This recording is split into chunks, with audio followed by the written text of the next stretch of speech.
So we're having a first-time fun event for SATURN, so bear with us if it goes imperfectly, but we hope you have a good time. I'm really excited about the potential here. This year, we had the invited speaker track, okay? And this presented us with an opportunity. There's this hot topic going around right now, in particular, perhaps, architectural style, microservices. And we have an author here from ThoughtWorks, Sam Newman, who spoke very eloquently earlier today.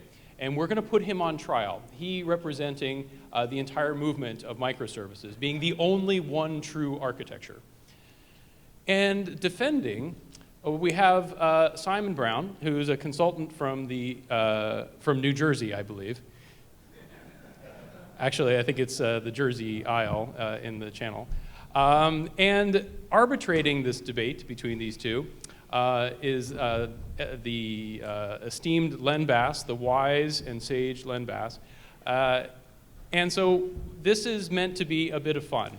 And so I've asked these guys to take hyperbolically extreme positions for and against, and we're going to see if Len can bring them together and we can learn something about how to evaluate a trend like microservices.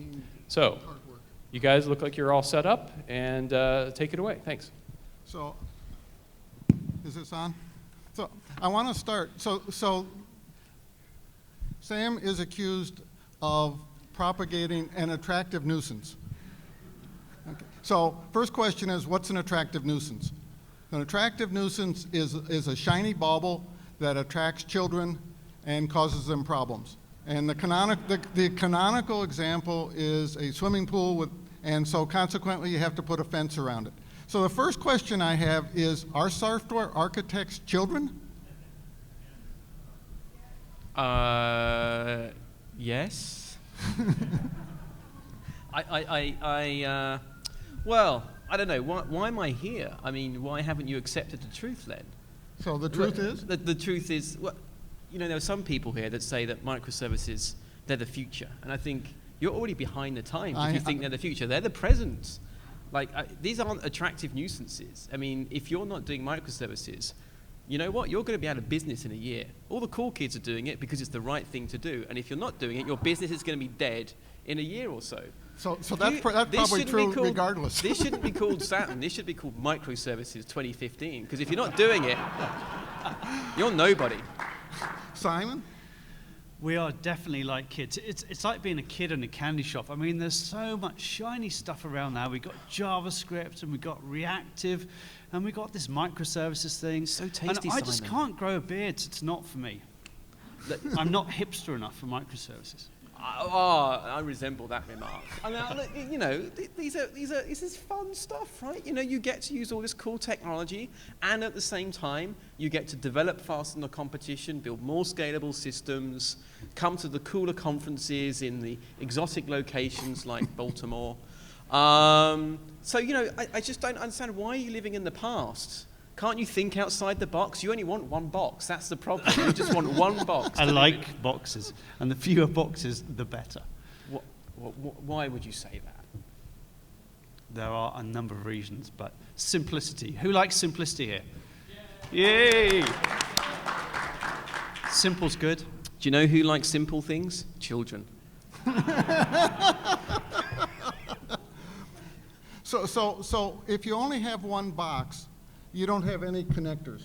Right. And we have people in the audience who feel passionately attached to connectors. So you need to have at least two boxes. Okay. So that you can have at least one connector. I'll go two. I'll go monolithic thing database with a connector. Does that work? But now you've got to add the web browser, Simon. Otherwise, who's going to use it? I mean, I'm assuming you're not talking mainframe client server. I didn't realize you were that behind the times. Okay. You're still doing green screen mainframes. Okay, we'll go box, cylinder. Right? Happy? Well, no, because you know that's so limiting. Like I've got all of my risk is in one box. I've got all my developers trying to work in that one box. And as we've established already, most of you in the audience are children. Imagine all of you trying to play in the same sandpit. You want more sandpits. That's more places to build castles. And you want to put everybody in one box. Why are you such a square, man? One word, Facebook. You're going to have to expand on that one. You want me to expand? So there are lots of fantastic examples out there of organizations who are just building big monolithic systems, and they're churning them like 60 releases a day. And you're saying Facebook's one? Facebook, Etsy. That's two examples. Two examples. So I read recently that Facebook was actually decomposing their architecture because they weren't that happy with the monolithic architecture. It's because they're growing up. So what you're saying is that you sounds obscene. You're not equipped to handle connectors until you get to a certain age. Yep. That's basically it. It's just too complex. It's too hard. Okay. So you're building your sandboxes. Yeah, lots of sandboxes. I don't see what's hard about it. It's easy. And I'm building a castle in your sandbox or our sandbox. Okay. And my castle falls down. Okay. I'm not happy. Well, okay. Well, I mean, yeah, sure. There's added complexity here, right? You're alluding to the fact that now you've got to think about more things as a developer. Before, you were small and childlike and you had your little box, and now you've got to think about other people's boxes as well. And that's, yeah, sure, it's a bit more difficult. But, if you we want to grow, we want to evolve, we want to be better. You've got to, look, Facebook write everything in PHP. Right, the idea that we should be using them as a poster child for how to build systems. Okay, I will concede on the PHP point. So I have lived through about 20 different language wars. I just assume not go there. Yeah, but sure, there was. But you're saying that people have to grow up. First of all, there must be lots of counterexamples. Secondly, Are you it's saying they're all old now? No, I'm saying they're not grown up. That was your position.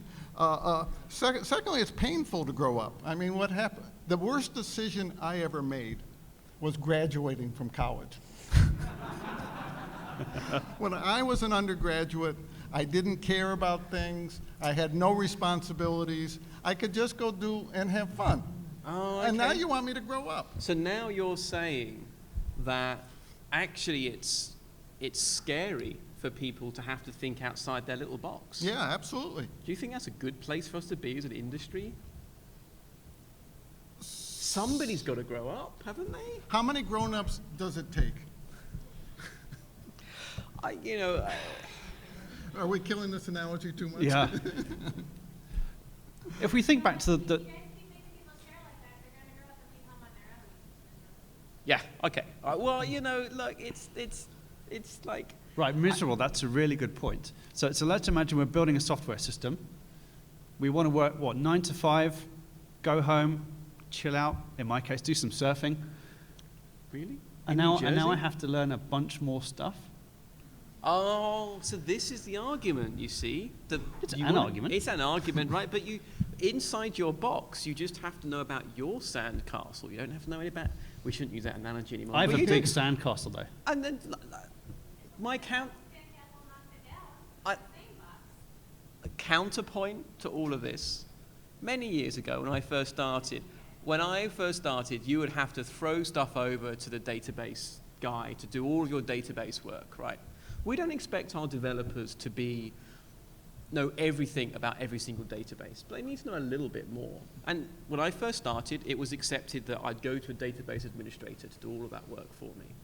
But now we accept that every developer should know a bit about databases, just enough not to be an expert.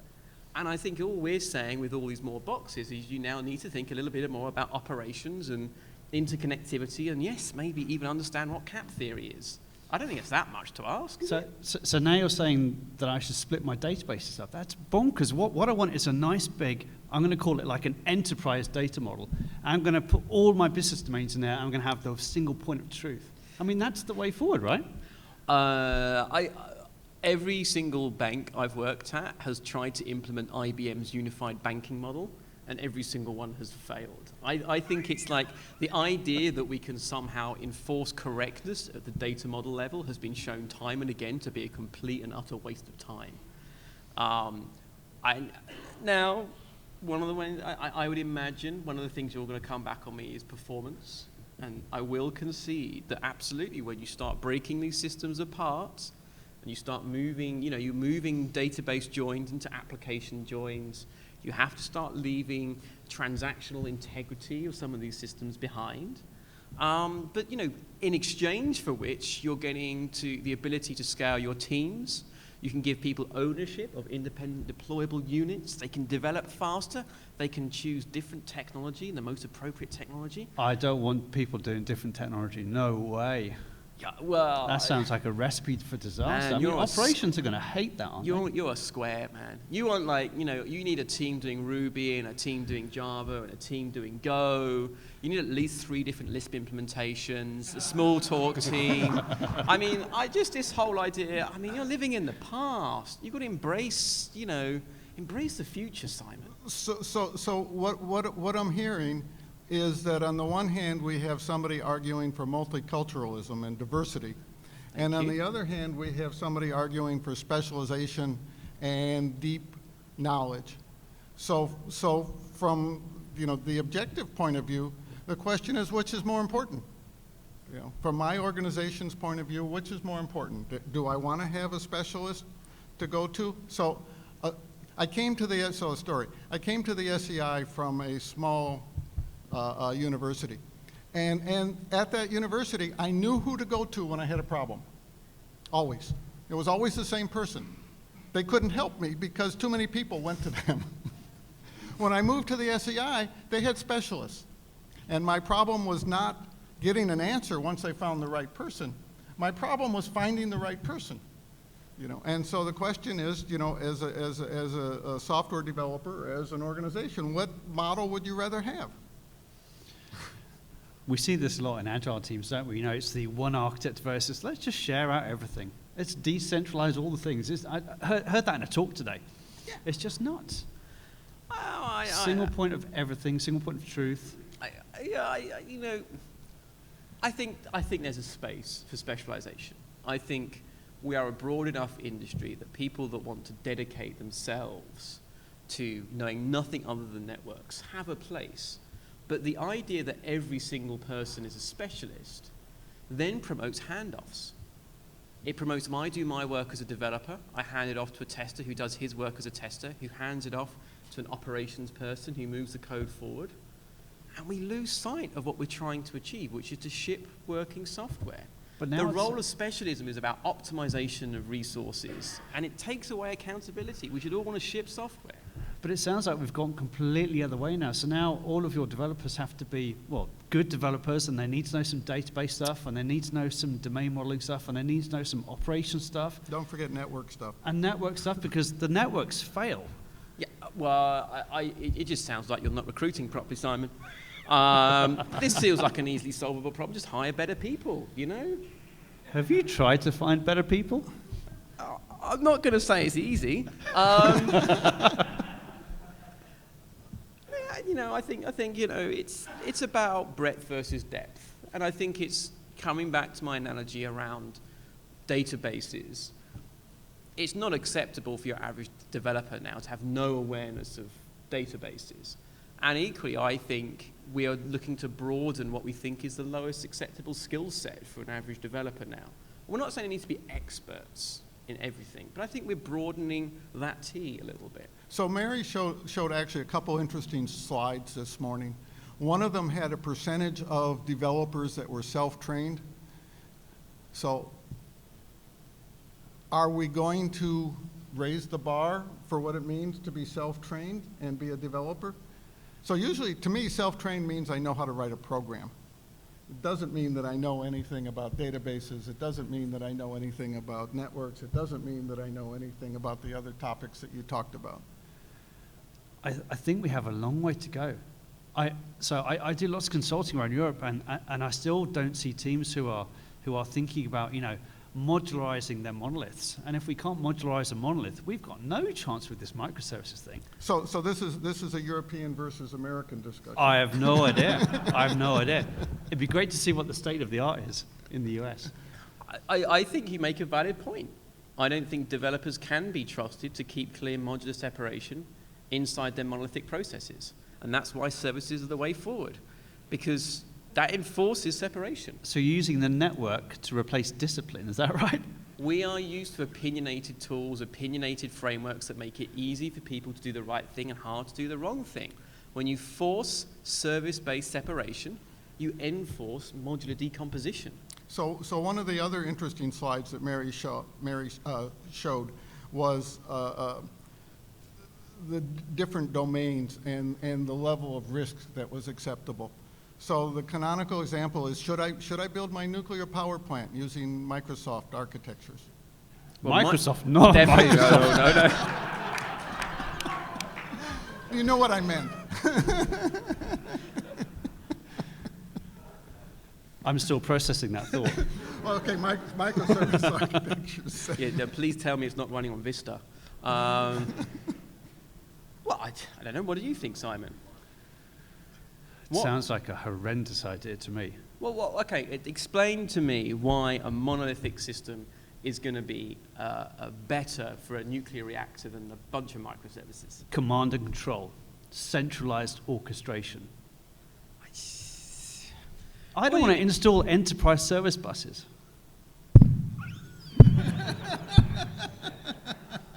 Now look, I accept that different projects have different risk profiles. I totally do buy that. And I don't think I'm going out on a limb when I say that perhaps a nuclear power plant is something you might be very cautious about, and therefore using new technologies. But by saying no microservices, you're saying no distributed systems. And if you think about a nuclear reactor, I have sensors, I have microprocessors running all over it. It is a distributed system. So what's the problem? I mean, are you telling me that, like, Chernobyl was down to microservices? Because, you know, that would help me sell more books, to be fair, if that was the case. So you're equating distributed systems and microsystems and microservices. God, I can't say it. And microservices. Aren't they the same thing? Distributed systems don't have to be microservices. Box, cylinder. I mean, that's a distributed system, right? I suppose you're right. I suppose you've got a database, you've got a distributed system, haven't you? And what's nice with my box cylinder is if my database goes down, well, it's simple. It's an easier failure case to deal with. It is. Because my system no longer works. Yeah, yeah. This is very true. When your database goes down, everything stops working. But with microservices, and I've got lots of databases, if I lose a database, I don't lose everything. I just lose one component. So actually... But which one? Well, you know, I mean, but this is the key thing, right? You build more resilient systems with microservices. They can scale better. They can handle failure cases more gracefully. With your monolith, it's like binary. It's on or it's not. And that doesn't sound like a good thing for my nuclear reactor. So now we have to teach developers how to deal with errors. Well, are you telling me we're not already dealing with errors inside the monolith? Have you seen some of the things that crash? Yeah, okay. It's a fair point. But, you know, I think it's... look at Netflix. They don't just deal with failure. They make failure happen. Like you must have heard of the chaos monkey. They unleash this process on their production systems that between the hours of 9 and 3 turns off machines randomly in production, and developers are held accountable for the changes they make. You do that for a monolithic system, you just turn off the whole system. That doesn't seem very sensible. Well, at least it's easy. And you know who to blame. You know who to blame when something doesn't work. Well, yeah, okay, but there's blame. I get you. So basically what we're saying is we have to hold Netflix up again as the stereotypical microservices poster child. Now, look, right, imagine I work for a bank. In Netflix, if my services go down, some people can't get their video, so what? I'm a bank. If my services go down, we lose money, man. Come on. Are you telling me that none of the banks you've ever worked at have ever had any system go down on them? At all? Ever? The networks in the banks go down a lot. So we did some work many years ago for an airline, and they had a very simple monolithic system. And then an interesting event happened. Many of you might have risk logs. How often do you put volcano on your risk log? An Icelandic volcano erupted and put all this ash into the atmosphere. Do you remember the name of that volcano? No.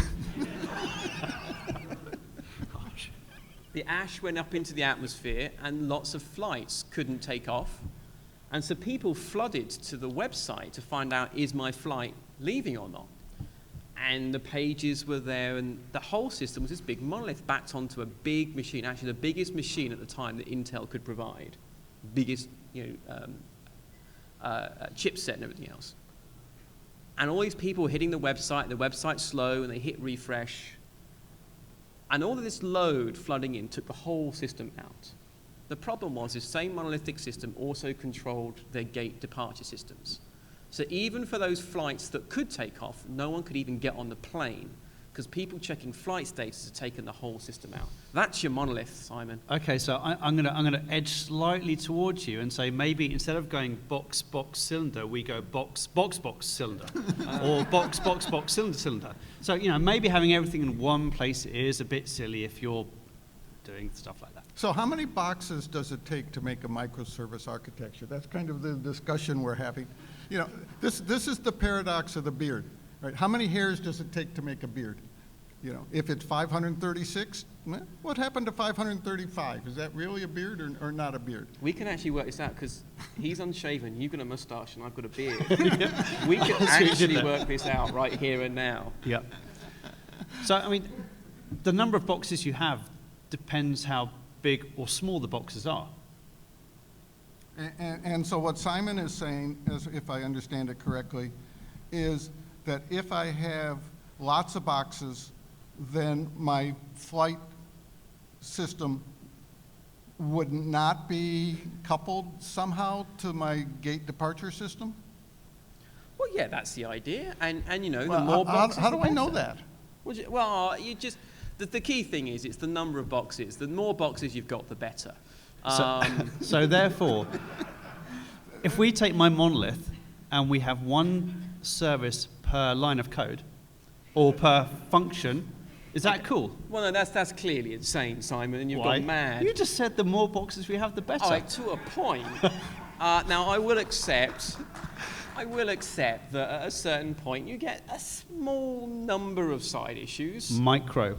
Well, you know, I mean, come on. A microscopic number of side issues. Well, I mean, I think 42 is a good number for a number of services. Seems arbitrary to me. Look, I'm going to accept that as you add more single services, as you decompose into finer and finer pieces, I think you magnify a load of awesome benefits. But yes, you've got more services that need to be deployed. So And tested. and tested, I suppose. And built. And built, I suppose. And that generate error messages during Yeah, operations time? Yeah, I know, but you know, you do it once, you just copy it, right? That's easy. Now, there are issues, you know, and I don't think that we should all jump into doing thousands of all of these things, but surely one is not the right answer either. So if I have these thousands of services on my network, how do you find them? That sounds like UDDI to me. That's really mean you say that. That's hurtful. What's wrong with UDDI as a directory we've service? known each other for a long time, Simon. We have. And sometimes you say very hurtful things. Look, we've been bitten by a number of clean room implemented standards around the sort of partly have polluted, I think, what the goal of SOA was always. UDDI being one of them. It wasn't a standard born out of practices that worked. It was people thinking, let's solve a problem we haven't solved yet with a standard. And UDDI is a great example of that. And what did Stefan Tilkov call the others? WS Death Star. Yes, no, I accept. But I think it's a valid point. You know, there are things you can't find, but there's a whole new generation of tools that are making this a lot easier.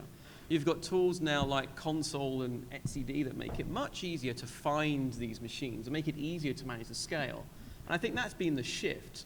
I think people had the ideas of doing microservice architectures 15, 20 years ago, way before. I mean, I think James Lewis rightly ties back Unix as being a very good sort of precursor to this architecture. But we didn't have the technologies to manage these things at scale, and now we do. So what I hear is that you're saying we need to have a whole collection of tools in order to manage the microservice architecture. And that raises two questions to me. One is, geez, there are a lot of tools. How do I find the right one? And secondly, who's going to take care of these tools? I think to answer your first question, there's a very good book out from O'Reilly that's available for sale on the mezzanine level. I see what you're doing now. It can be daunting. I freely admit that. I think we're fortunate, though, that organizations that have gone through this journey are sharing their experiences and through open source software, their tools as well. So now you're holding up Netflix as the poster child again. I could actually hold up Amazon. I mean, the reason we have Amazon Web Services available is that Amazon wanted to have autonomous teams creating services that they owned and operated, and that they realized to do that they needed to make it easy to provision computing resources. They built Amazon Web Services for themselves, and then they gave it to the rest of us. And now we can rent computing by the hour to do these kinds of operations. This is going to come back to pizzas in a minute. Okay, yeah, I do use the analogy of the two pizza team quite a lot. You know, this idea that you have these teams that are small enough that they can be fed by two pizzas. Now, obviously, when you go to different parts of the world, some pizzas are bigger than others, which means American teams can be a lot bigger than, say, European teams. So my son has actually interviewed Amazon people, and it isn't a two-pizza rule. It's a 7-person team. So there's a little concreteness there. Yeah, because like Chicago teams could be really big.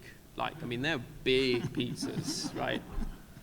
So let's imagine we have a 7-person team, and let's imagine we need to build a system. If I'm building a monolithic system, I have lots of great tooling, you know, ReSharper and IntelliJ and Eclipse, and I can do lots of cool refactoring.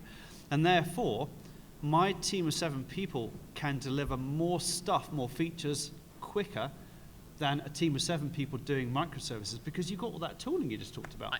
Well, firstly, I think it depends whether or not you class production of lines of code as a view of productivity, and I think that's fraught. Yes, they could probably write lines of code very fast. So can I if I don't use for loops. You know, I think it's all about, well, first let's change that. So within Amazon, those 7 people own a service. They may actually only own one service. So from their point of view, they still work within one code base. They have the added complication, though, that they have consumers that they have to work with. So they have to make their service available. They have to meet a service level agreement with external parties. They have to commit that their service will work. You see where I'm going here? Yeah, I'm talking about discipline, and I'm talking about rigor. And as we learned this morning, maybe we need a bit more discipline and rigor. The idea that we can just as developers write code and then not be held accountable for the code we write. Simon, it's like you want us to go back to the sandpit again. Yeah, because when I'm in the sandpit, I don't have to worry about all this operational and deployment stuff, and I don't have to write chef scripts and puppet scripts just to deploy my little teeny weeny services, which are 2 lines of code. And you rely on poor operations people like me and Sasha to do it for you. Well, that's not right, is it? We don't want Gates to just pass things over the wall the whole time. We want teams that come together, like sing together, and like, you know, commune and ship software. But why can't I just pass you one thing? So one of the perennial things at the SEI, I keep bringing up the SEI because I was there a long time, was that there's too many silos, that people don't talk to each other, and they need to talk to each other more. This has been going on at least 30 years.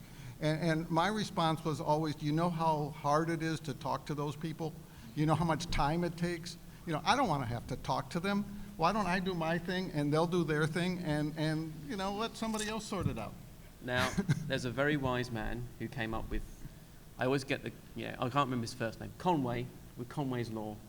And he explained, I don't know his first name either. why it's Melvin. Melvin. Okay. He's not the guy that does the fancy screensaver. I'm probably underplaying the game of life now. But anyway, and he talks about the fact that the software we create follows the communication pathways of our organization. And in a way, microservices give you this solution. Because your team's own services, the way in which a team communicates with other teams, is aligned to the API boundaries between those teams. And so the only communication you need to have, therefore, is around that API. You align the coarse-grained communication of how services talk to each other with your team structure, and you keep the fine-grained communication within a team. But if everybody, and you've got multiple teams all playing in the same sandpit, you have the problem. You're always having to communicate in a fine-grained way. So I can do the same thing in my monolith because I can define nice modular things with nice clean APIs, and we can have little mini teams inside our bigger team, and I can just release everything at once. So any API changes, because I own the whole thing, I can just throw the whole thing out at once. So that sounds like versioning. But I guess the problem then, of course, is you release the whole thing at once. That means you have to coordinate within a monolithic boundary the alignment of all those resources. Len himself was talking earlier about the challenges around deployment. Within a monolithic boundary, you have to orchestrate and coordinate releases. Coordination, in many ways, is the opposite of autonomy, when you have to bring people together to constantly get consensus about when to release. Now, obviously, you can't just all go off and do your own thing. Services exist to be called. But in many ways, it does make that problem a little bit easier. And let me ask you another question. You're a consultant, as am I. How many clients have you gone to where you've looked at their monolithic code base and thought, those guys have done a really good job with their modular decomposition, and I can't find any problems with what they've done at all? I'll need to get back to you on that. Yeah. And like, you're right, it should be possible. It should. We should be disciplined enough to remember what Parnas told us and decompose our systems into these nice, loosely coupled modules. And we should be able to align team boundaries around that. But we don't. Maybe we are children. Which begs the question, how do we get there? So do you see microservices as a way to get us to maybe thinking about design more, thinking about modularity and granularity more? Yeah, I don't know. So you're sort of implying that if I divide something into microservices, that the world is going to be a better place. But I certainly can conceive of wrong divisions, that I divide things up in such a way that my coupling is actually increased, my failure rate is increased, and so on. I am going to concede that if you make a change across a module boundary within a process, and you need to orchestrate the two changes together, that is going to be a lower cost than orchestrating a change between two services. I'd freely admit that. And so when you get those process boundaries wrong, those service boundaries wrong, it will cost you. I do concede that. So again, if I understand, what you're saying is we should take the principles of modular design that we've known at least since Parnas, and it's more a question of packaging than it is of anything else. I think for me the one difference between, say, Parnas and today is the nature of those boundaries. It's not just in terms, you've got cohesion and coupling, obviously, but it's actually looking at the business domain as being the primary approach to finding those seams, rather than just obvious related code nature. Right. And I think the reason that's different is because when we expose those services, the modern world wants us to expose our products to our customers in the form of websites, green screen applications, mobile native applications, watch applications. And we don't know where the future is. I do actually know a company in Australia that does hardware that runs on underwear, right? Maybe, I don't know, underwear. But we don't really know how our future customers are going to compose these things. By breaking up our services around business domains, these are the capabilities we expose to our customers. We allow people to compose them in different ways. So now you sound an awful lot like the product line, the reuse kind of argument. Let's build these components, we'll design them carefully, and the customers will come. You mean like SOA? Yeah. Now, I will concede that one of the biggest mistakes that I've seen service-oriented architectures make is that they set reuse as the goal. And reuse is a terrible end goal, in my opinion. If that's what you're optimizing for, it leads you to making overly generic APIs that you create in absence of anybody actually needing to call them. So I do accept that some of those tendencies are not necessarily healthy. Right. So what's to stop us from falling into that same pitfall with microservices? I mean, aren't microservices just SOA done a bit better and smaller? Yes, I actually say that in the book. That's exactly what they are. No, I think that the difference maybe, though, is that I mean, let's be honest now. I mean, I think service-oriented architecture is a very sensible thing, which says it's a good idea to decompose big things into small services that collaborate. And that's an easier way to solve complex problems and to create evolvable architecture. And I think we've been learning a lot over the last 15 or 20 years. It was 1996 was the first reference to service-oriented architecture. If you're interested, there's a Gartner paper you can buy for $99. And we've learned a lot in that nearly 20 years about how to build those systems well. And to an extent, microservices are just a way of packaging together those things that have worked well for us. The one new shift, I think, has been that we've now got technology that allows us to manage the scale of the problem that occurs when you have more of these things. And that's allowed us to go smaller. So I have infrastructure automation tools, I've got continuous integration, build pipelines, continuous delivery, automated testing, and now containerization to drastically reduce the cost of co-locating lots of operating systems on one underlying physical machine. So more stuff we have to learn as developers. And actually cost is an interesting thing here. So let's imagine I'm doing my box cylinder, and I'm going to throw it onto one of the platform as a service providers, you know, Pivotal Web Services, Cloud Foundry, Heroku.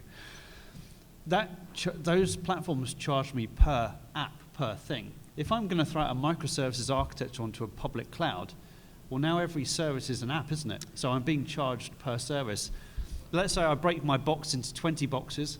Now I've got 20 apps plus redundancy, failover. That's a lot of cost. Yeah, and I think that's fair. And I think also when you look at the cost per resource, there are nice tipping points where you hit the sweet spot. And often when you decompose, you want more machines, but you might want smaller machines. And certainly when you look at Amazon, you know, look at the price per CPU, the price per memory, the price, you know, for I/O performance, you don't hit them at the small end. So not only they end up being fairly expensive in that way. And I think that's been the interesting move. That's why people are so interested by Docker, because the containerized technologies allow you to coexist machines at sort of isolated operating systems on an underlying physical host significantly more cost effectively, because I'm avoiding the need for a hypervisor. Right. So I'm wondering if there's somewhere we can slightly meet in the middle here. So I'm wondering if we can maybe think about services as unique granular modular services, but maybe package them in bigger chunks. And maybe those bigger chunks are around trade-offs such as security or scalability or maybe cost. So one topic that was referred to, but I haven't heard discussed, is the notion of helping operations. So you said all of a sudden I have to know something about operations. You kind of said that's their problem. What are the issues involved in terms of operations? I think, you know, when you've got one big box, you can be very naive about how the world works. Whenever there's a problem, you just can log into one of the instances of the 10 copies of the big monolith you've got running. You can look at a log file. There's no guesswork involved in when there's something goes wrong, because there's only one thing you've got in the system. It's the big box. If it's slow, it's the big box. If it's erroring, it's the big box. In the microservice system, you've got a lot more moving parts. And as I found out that, you know, when I used to have a system that had just 4 moving services, I thought I'd just log into 4 machines at once using an SSH multiplexer. That doesn't scale when you've got 50 independent components. So you need to be a lot more rigorous and disciplined, actually, in collecting information from all of the nodes and bringing that back together. And that is going to be a learning curve for people who manage support and manage operations. So I'm a big fan of drawing pictures, and I like to be able to draw pictures of my environment. That sounds like a nightmare now in this microservices world. Well, I think it depends on how you build systems. I mean, I personally like having every single node expose information on a web page that you can collect, you can aggregate, you can pull together. I'm a big fan of the human registry idea. You scrape information from the system and you build these pictures up of how things are working, and you get to draw real pictures of how the system's actually behaving at runtime from this information. Whereas, you know, within the monolith, we make do with UML diagrams generated from our code. So there are companies that make a living by mapping data centers. Their thing is, you have no idea what's going on in your data center. we can tell you which version of which systems are running on which machines, and we have a tool that lets you do that. First time I heard that was from IBM, actually. But there's an Australian company, ScriptRock, that does the same kind of thing. And when you go to microservices, what you're saying is that we need discipline and rigor, which sounds to me like marks of grown-ups rather than children. And we are building a world that's so complex that I need to outsource the understanding of it to some tool. Oh, no. So I think the moment you don't know what you've got running in your data center and that you have to get a tool from somebody else to tell you what's going on, I think you need to clean up your sandpit before you put any more castles in it. So a story. There was a student at the University of California at Berkeley who went away for the summer, forgot to clean up their Amazon account, came back with an $80,000 bill. Well, yeah, okay. I mean, I think... We can't blame that on microservices. Even I'm not going to blame that on microservices. Okay, so we've had a good discussion here. We've sort of went full circle from children to grown-ups back to children and so on.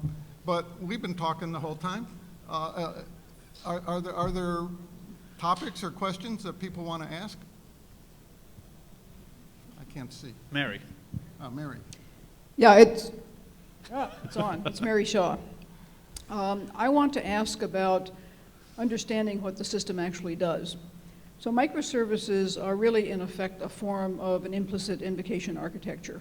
And as compared to virtually all other architectures, you cannot reason about the aggregate behavior of the system until all of the dynamic parts are actually flying together dynamically.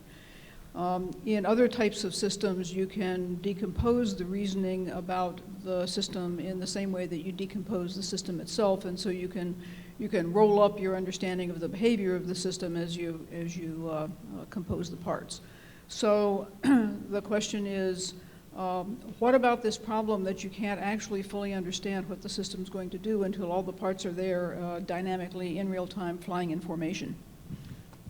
I think it's certainly a valid criticism, and I think is one of the reasons why it might make a bad choice for a nuclear power station.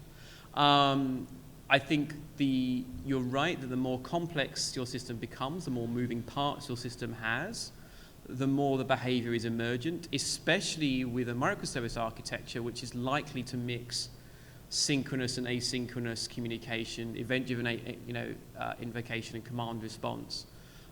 I think ultimately those organizations that embrace these things at scale understand that there are diminishing returns with those architectures at trying to enforce correctness before deployment, and that they have to spend time therefore looking in production at behavior. And so I think that pushes us back to things like semantic monitoring of systems. So yes, I can test my software before production, but maybe I should actually be testing my software in production as well. I think Mary's got some follow-up as well. I mean, I don't know if you've got any more thoughts on that, Simon. I was going to backtrack and actually back you up here a bit and say, I've seen and worked with teams who are not able to understand how their monolithic systems work, and all of that stuff is kind of thrown into one process. So I think you're right. I think a lot of this comes down to discipline. Well, my question wasn't about can you have an undisciplined team do badly in either architecture. It was about what does the architecture support, not what does the process support. But I wanted to follow up. It doesn't matter so much if Twitter doesn't display something that's gone by on Twitter. But in a banking application, there's an invariant about not creating or destroying money. And it's not acceptable to do approximate computations in which the money sometimes appears and sometimes disappears. It's interesting because I've worked at about 6 investment banks, and those are lovely ideas, but actually they do that. They have as many problems. They have back-end reconciliation processes to fix that stuff all the time. I think there are certain domains where you need a lot more certainty and a lot more rigor.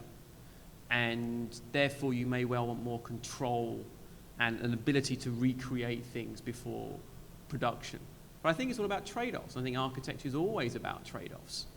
And it's about saying, okay, what is my risk profile? What are the things that my business wants to achieve? How can I come up with an architecture or evolve an architecture that is going to keep my customers happy but keep me in a job?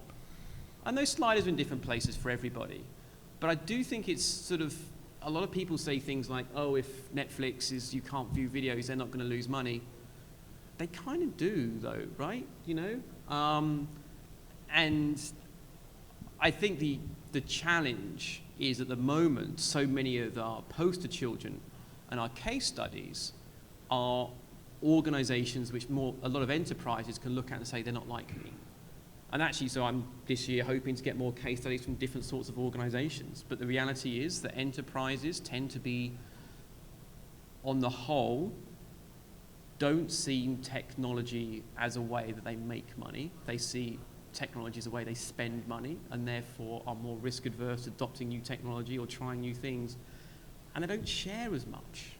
And the thing is, these companies like Netflix, Google, they come out and talk at conferences, and so we get to benefit from that collective experience. I'd like to see more banks talking about how they build their systems, because I think we'd all benefit from that.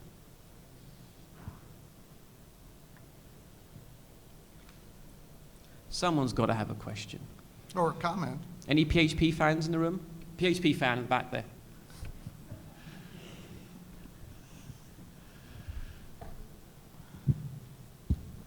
I won't comment on the PHP bit. So I get the impression that for many people, microservices equate asynchronous communication, dynamic discovery of services, etc. But can't you also not just have a very simple synchronous setup in which you know which components are in place in advance, have it behave just as predictable as a monolithic system? I certainly don't believe that microservices equates to asynchronous and dynamic discovery. I think those are solutions you might move towards to deal with complexity and scale.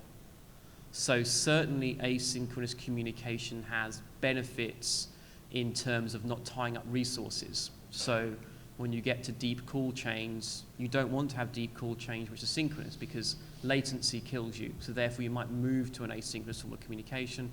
Likewise, dynamic discovery makes sense when you're bringing up nodes and tearing them down on a frequent basis. But I don't think they're required to do microservices. I just think they're things that you may adopt to handle the scale. I certainly think that, for example, there's this thing called the reactive manifesto going around, which makes some fairly bold claims that the only way to build systems at scale is to rigidly follow what the reactive manifesto says, which just happens to match exactly what Akka does, which just happens to be the way that TypeSafe makes money. I think I object to that a little bit. I think some of those techniques you outline, though, are sensible, but I don't think they're required. I don't know if you've got any thoughts on this. I was going to say the same thing. I think, you know, even if you go down the microservices route, the whole synchronous asynchronous thing is kind of orthogonal. And, you know, some problems are better solved with synchronous communication, others better solved with asynchronous. And again, you can apply the same thing to bigger, chunkier services and need them back down to the monolith as well. There are times in your monolith where you might want a bunch of independent in-process components talking asynchronously to other things. So yeah, it's a separate concern. Other questions? Thank you. There must be some. I have a question. Oh, okay. Oh, I thought you might. So imagine I'm one of your clients, and I come to you and I say, hey, I've been reading all this great stuff about microservices, and I'd like to try adopting it. What are the signs inside that company that you'd like to see that indicate that they're ready for the next phase? Or think about it a different way. If you're one of the companies that you don't think is ready, what is the discipline you're going to have them demonstrate before you say, yeah, let's go try breaking off a service now? So I'm going to do a short answer, then hand over to Sam. So if you go to Martin Fowler's blog, his Blicky, he has a blog post and basically says you need to be this tall to do microservices. And all of the stuff that Sam spoke about in his talk, the automation discipline, you know, understanding the business domain, all of that stuff needs to be in place first. I think it's like, you know, for me, I think microservices, though, I think coming back to the children, it's like It's like when they ride a bike. The first time they have like training wheels, and then they start off with a trike, then they have a bike with training wheels, and they get a small bike. You don't give them like a big mountain bike straight away. I think there is a maturity around this stuff. I think you can probably move, if you're an organization, for example, that does most things manually, you have a very low level of automation, deployments of a manual process, maybe even testing is a manual process. Your ability to handle microservices or just independent components is going to be very, very low. Maybe you could manage 1 or 2. But as you turn that dial up and you go to 5, you go to 10, you go to 15, you go to 20, you're going to have to get better at automation. You're going to have to get better at testing. You're going to have to get better independent deployability of your components.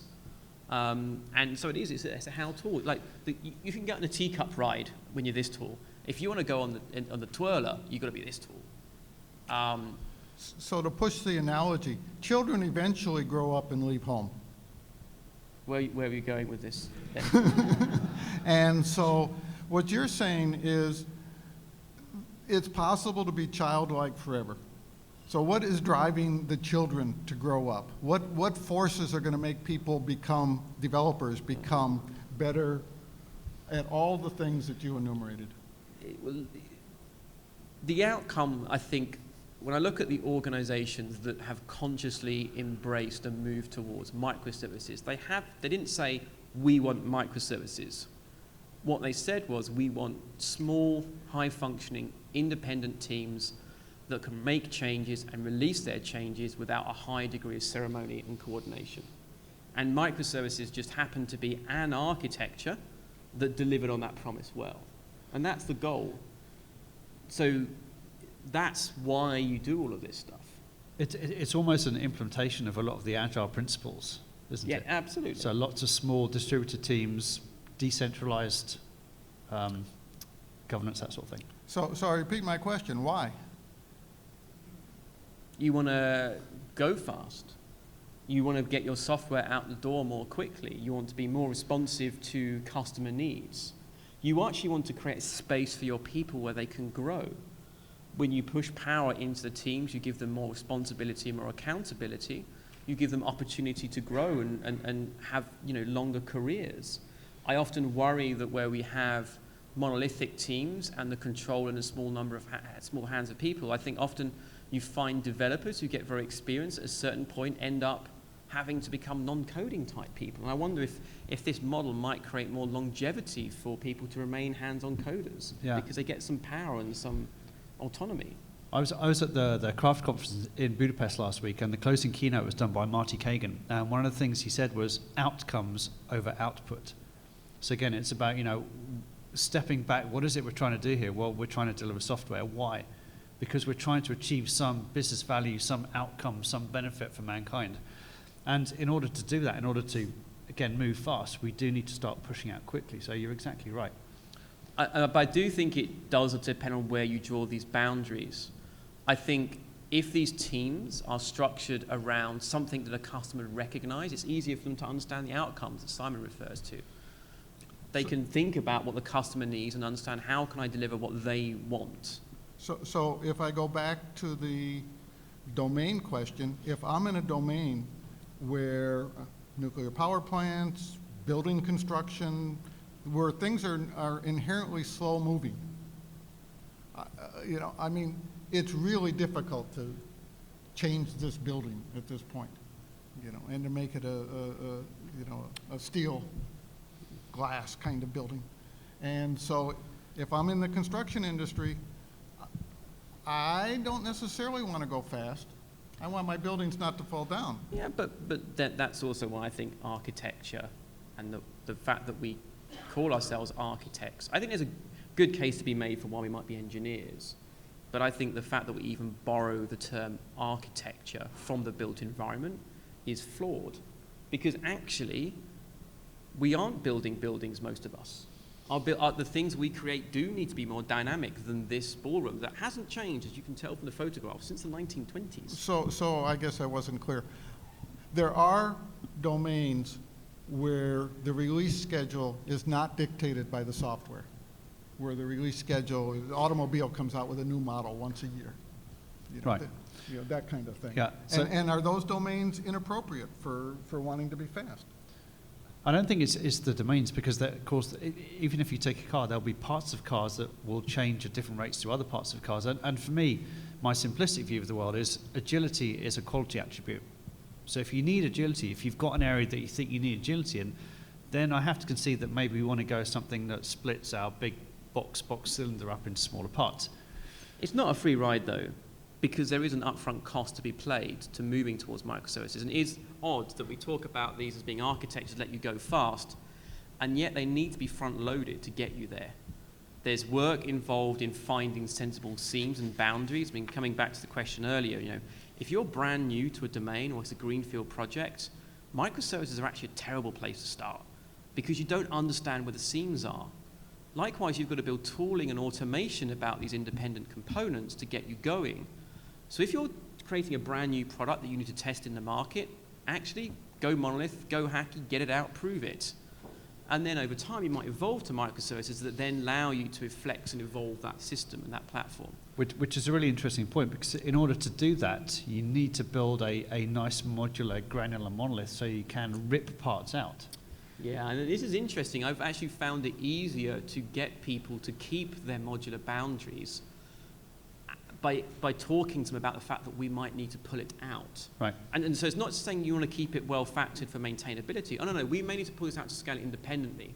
And so even going as far as to make sure that modules even own their own database and data retention activities, even within some of the monolithic boundary, to avoid the coupling that can happen within schemas.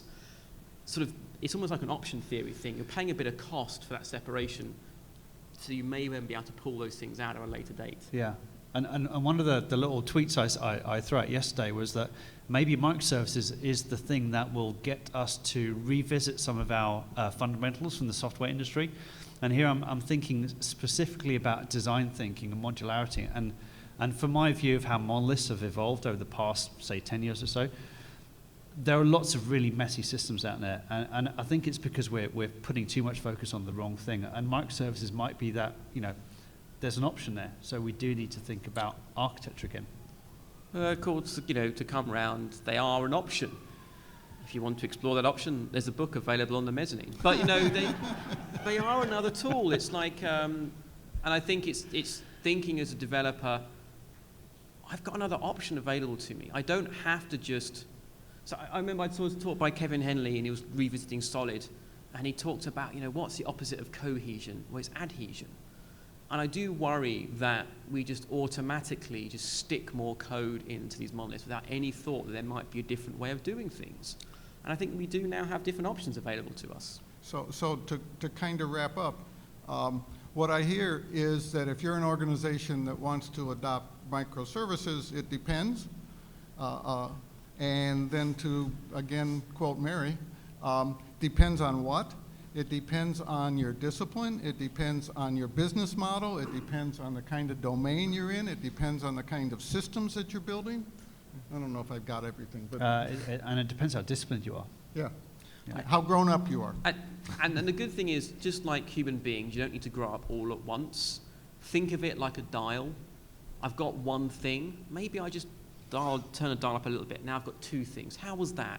Did anyone die? Has anyone left the company? Did our system crash? Did that work? What did we learn? Now we turn that dial a bit more. And I think that's just how we grow up. It's step by step. So just turn that dial gradually. Adolescence. I Well- think that might be the last word. Yep, thank you guys so much for being on stage. Let's give them a big round of applause.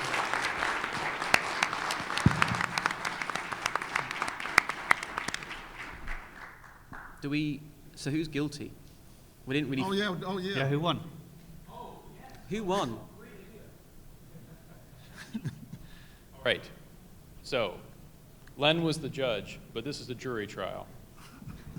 So, we should probably figure out who's guilty. So, by a round of applause, you're going to clap if you think this person is guilty.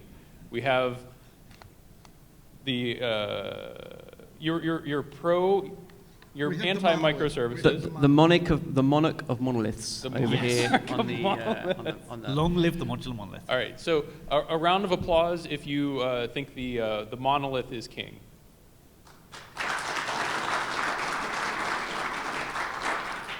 And a round of applause if you want to seriously investigate microservices.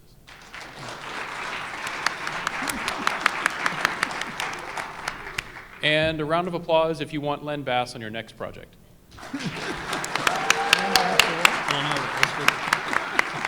All right, I think Mary Shaw wins. Thank you guys very much, and enjoy the rest of the conference.